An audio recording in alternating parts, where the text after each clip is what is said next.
Jack Parsons, born Marvel Whiteside Parsons in 1914, occupies a unique and paradoxical place in 20th century history. As a pioneering rocket scientist, he was instrumental in the founding of the Jet Propulsion Laboratory and the development of solid fuel rocket technology, laying the groundwork for the American space program. Yet, Parsons was also a fervent occultist, a devotee of Aleister Crowley's Thelema, and a central figure in a web of unconventional relationships that included his wife, Helen Parsons, her sister, Sarah Northrop, the future Scientology founder L. Ron Hubbard, and at least indirectly, the German-American rocket engineer Wernher von Braun. This video explores the intricate interplay between Parsons' occult pursuits and his scientific career. And we'll argue that he may have been the last alchemist. My name's Smoke a Tide Pod, and if you like real-life weirdo stuff, please like and subscribe. And now, your story.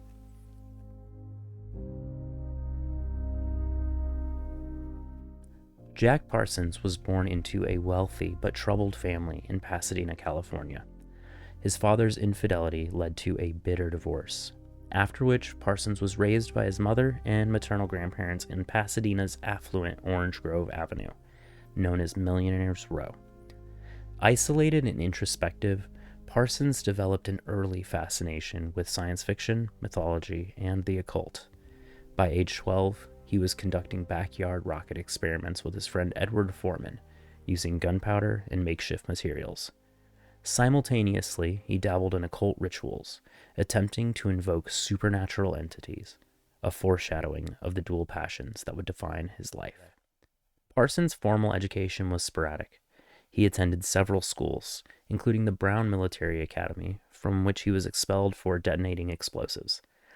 Financial setbacks during the Great Depression forced him to work at the Hercules Powder Company, where he gained practical experience with explosives and chemicals. Despite brief stints at Pasadena Junior College and Stanford University, Parsons never completed a degree, remaining largely self-taught in chemistry and in physics. In 1934, Parsons, Foreman, and Caltech graduate student Frank Molina formed the Galset Rocket Research Group, with support from the renowned aerodynamicist Theodore von Karman. Their experiments, often conducted at the Arroyo Seco Canyon, were so hazardous that they earned the nickname the Suicide Squad. Parsons' chemical ingenuity was crucial to the group's breakthroughs, including the development of the first castable composite solid rocket propellant, a technology that would become foundational for military missiles and space exploration. Jack Parsons and Wernher von Braun, though separated by geography and politics, shared a mutual fascination with rocketry from a young age. As teenagers in the 1920s, they reportedly corresponded by phone, exchanging ideas and experimental results. Both were members of their respective national rocket clubs, Parsons in Pasadena and von Braun in Germany's VFR. Their paths diverged sharply in the 1930s. Von Braun began working for the German Army and by 1937 was the technical director at Peenemünde, overseeing the development of the V-2 rocket. Parsons, meanwhile, continued his experimental work in California, eventually co-founding JPL and Aerojet. The rise of the Nazi regime led Parsons to sever ties with von Braun, but their early exchanges underscored the international, if fraught, nature of early rocket research. Despite their divergent trajectories, von Braun becoming a central figure in NASA's Apollo program, Parsons being sidelined due to his occult activities, there was a mutual professional respect. Von Braun reportedly argued that Parsons was more deserving of the title Father of Rocket Science than he. Theodore von Karman, Parsons' mentor, ranked him first among the key figures in American rocketry, and Parsons' innovations in solid fuel technology influenced the development of later missile and space launch systems. While Parsons and von Braun's early correspondence is well documented, there is no evidence of direct collaboration or influence during their later careers. By the time von Braun was brought to the United States under Operation Paperclip, Parsons had already been marginalized from mainstream rocketry due to his occult reputation and security clearance issues.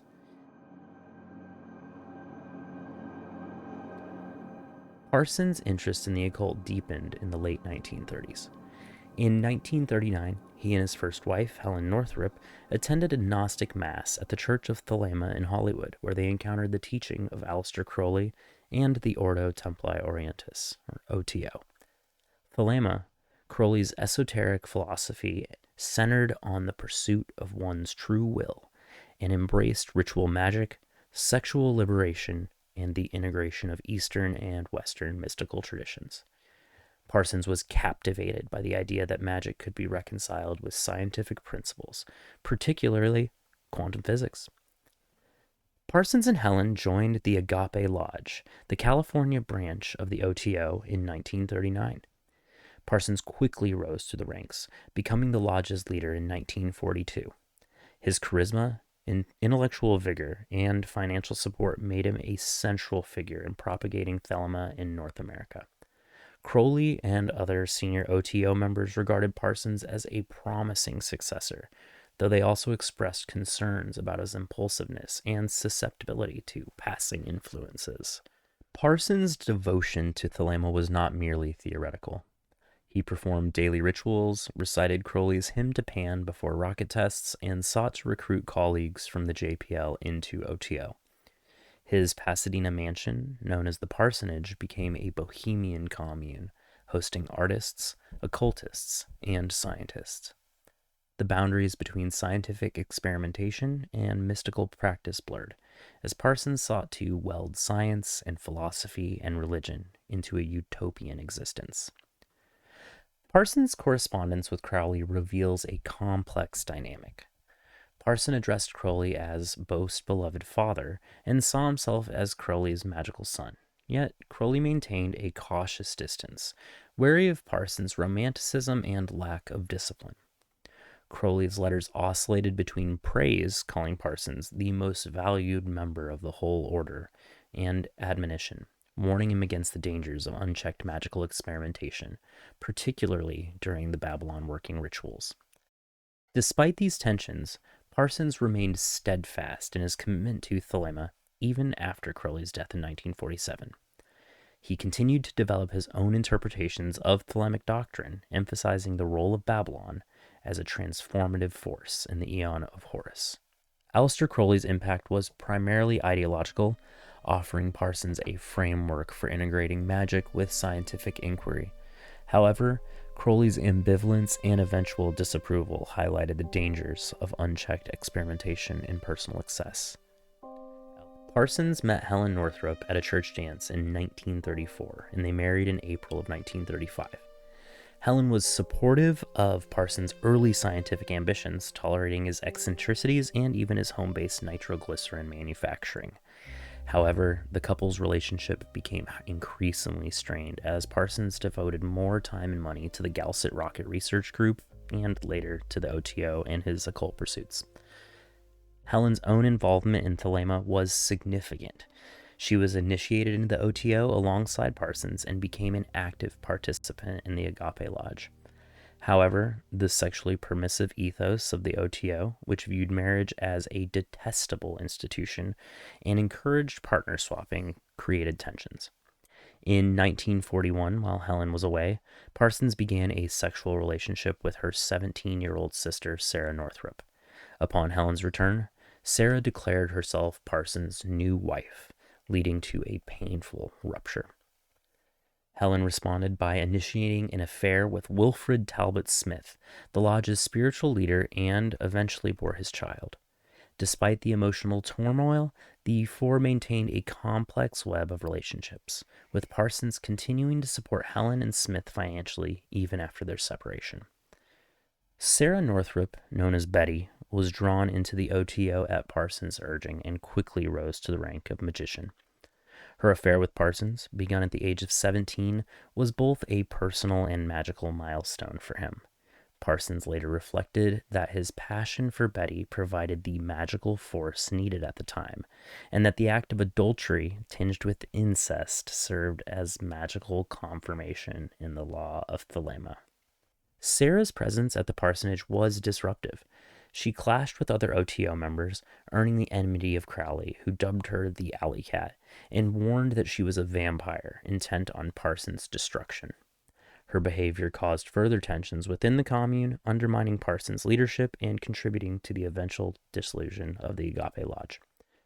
In August of 1945, L. Ron Hubbard entered the scene, quickly becoming both Parsons' confidant and Sarah's lover. The three formed a polyamorous partnership sanctioned by the OTO's sexual ethics. Parsons, though initially attempting to suppress his jealousy, was deeply affected by Sarah's transfer of affection to Hubbard. He wrote to Crowley that he had no desire to control her emotions, but the emotional fallout was profound. Crowley, upon learning of the affair, was scathing in his assessment, dismissing Parsons as a weak fool and viewing Hubbard as a confident trickster. Parsons' initial impression of Hubbard was overwhelmingly positive. He saw Hubbard as a kindred spirit, intelligent, charismatic, and deeply interested in magic. Their collaboration during the Babylon working was intense, with Hubbard serving as both magical partner and scribe. Parsons wrote to Crowley extolling Hubbard's thelemic qualities and his apparent connection to a higher intelligence. The Allied Enterprises venture, however, revealed Hubbard's true intentions. In early 1946, they formed Allied Enterprises, a business venture ostensibly aimed at buying and reselling yachts. Parsons invested his life savings, over $20,000, while Hubbard contributed a nominal sum. Hubbard and Sarah absconded to Miami with $10,000, purchasing a yacht for themselves and leaving Parsons destitute. After absconding with Parsons' money and Sarah, Hubbard attempted to evade Parsons by sailing away from Miami.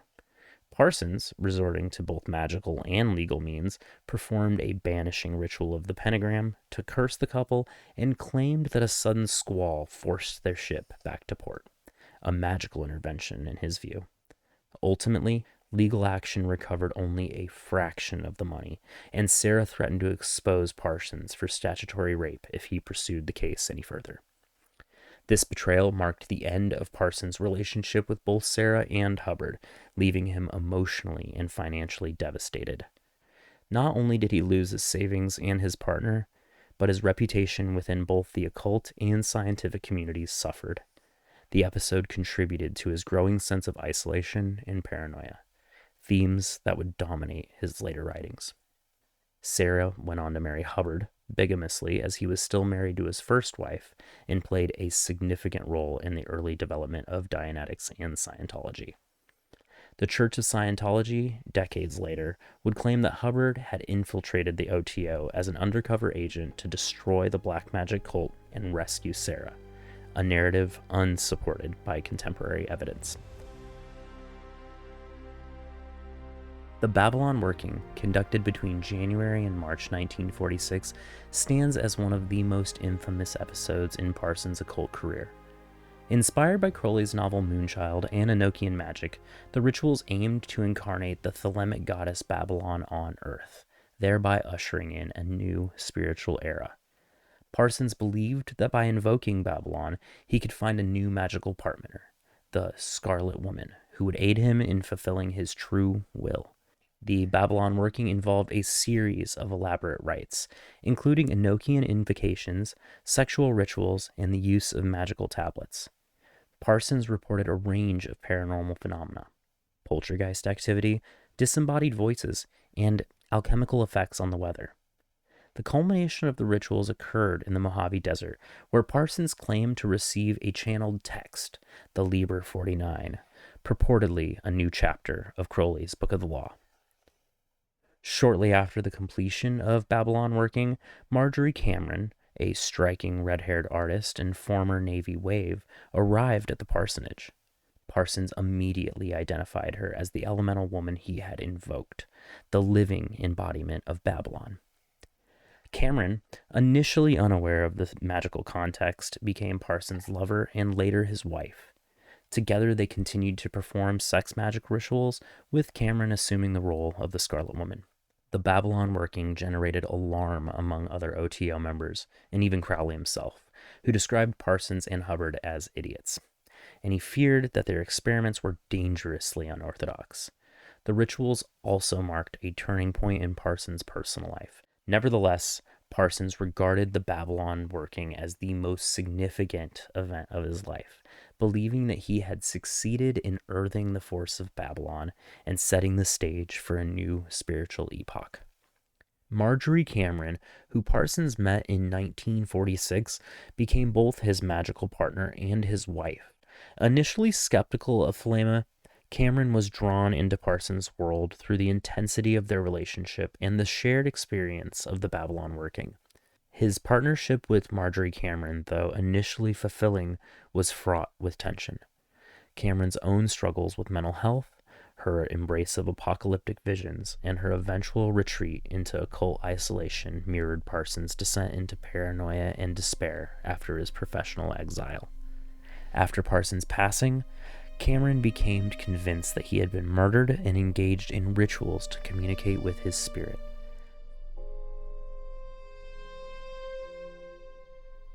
Parsons' relationships were marked by passion, betrayal, and instability. His marriage to Helen was undermined by the OTO's sexual ethics in his affair with Sarah. The subsequent triangle with Hubbard led to financial ruin and emotional devastation. Parsons' letters and diaries reveal cycles of manic hysteria and depressing melancholy, exacerbated by social ostracism and economic collapse. Parsons' life was characterized by a profound synthesis of scientific and occult pursuits. He saw no contradiction between his work in rocketry and his devotion to Thelema. Rather, he viewed both as a means of transcending earthly limitations. Rituals such as the recitation of the Hymn of Pan before rocket tests were, for Parson, ways of channeling creative energy and invoking success. His approach to scientific experimentation was similarly unorthodox. Parsons' willingness to take risks, his imaginative leaps, and his disregard for conventional boundaries were as much products of his mystical worldview as of his scientific training.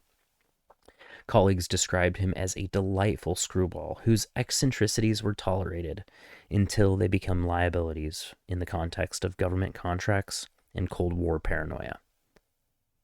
Parsons' occult activities eventually led to his expulsion from JPL and Aerojet.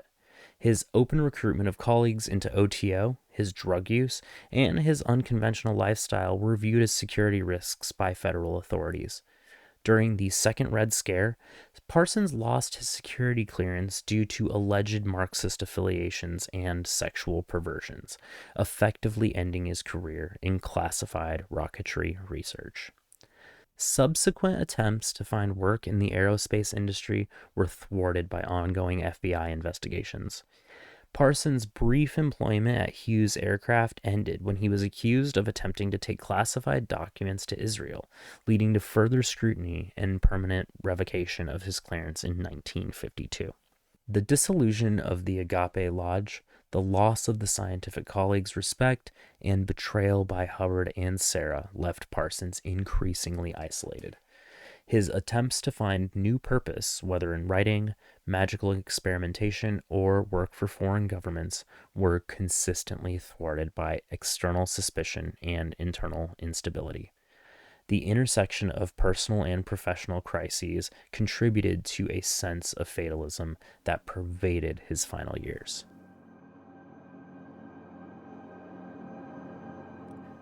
Parsons died on June 17, 1952, in a laboratory explosion in his Pasadena home.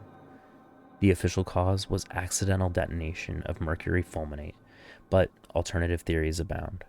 Suicide, assassination by former enemies, or even magical misadventure.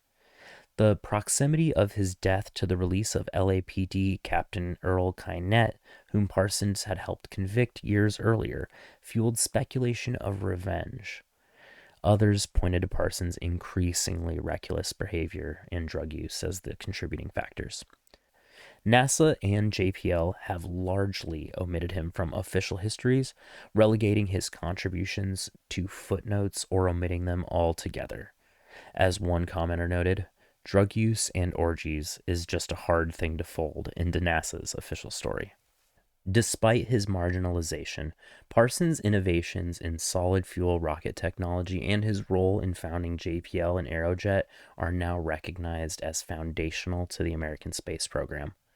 The solid motors on the Space Shuttle and Minuteman missile trace their lineage to Parsons' early experiments. A lunar crater bears his name, though it is fittingly located on the far side of the moon, out of sight, much like his legacy. Jack Parsons can be framed not only as a rocket pioneer and occultist, but as potentially the last alchemist to walk the earth. A continuation of the traditions stretching back to Hermes Trismegistus, John Dee, and the Rosicrucians. For most of human history, alchemy was not dismissed as pseudoscience, but regarded as the cutting edge of inquiry. It was the framework through which people explored chemistry, medicine, metallurgy, and cosmology.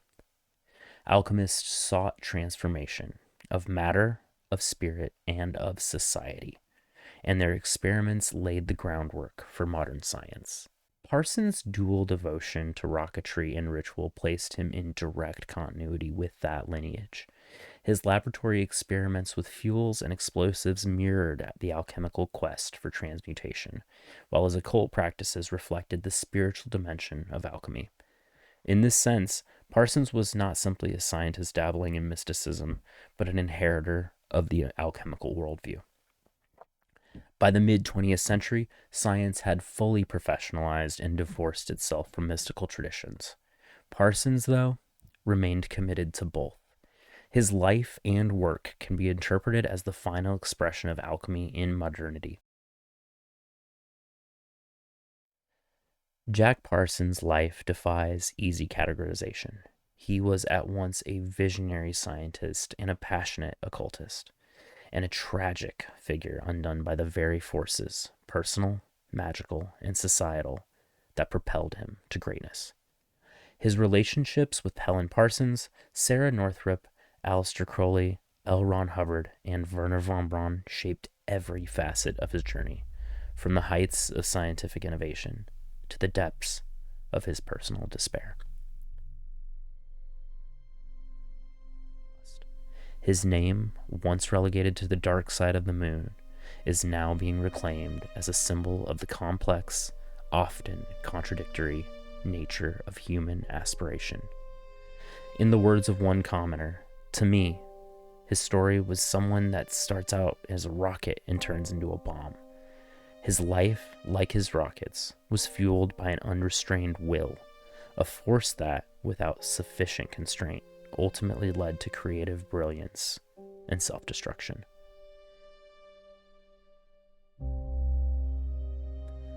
Thank you so much for listening. Again, my name is Smoke a Tide Pod, and if you liked this and you got this far, please like and feel free to subscribe. And if you want to hang out in a less formal setting, find me on Twitch. We'll watch some tapes.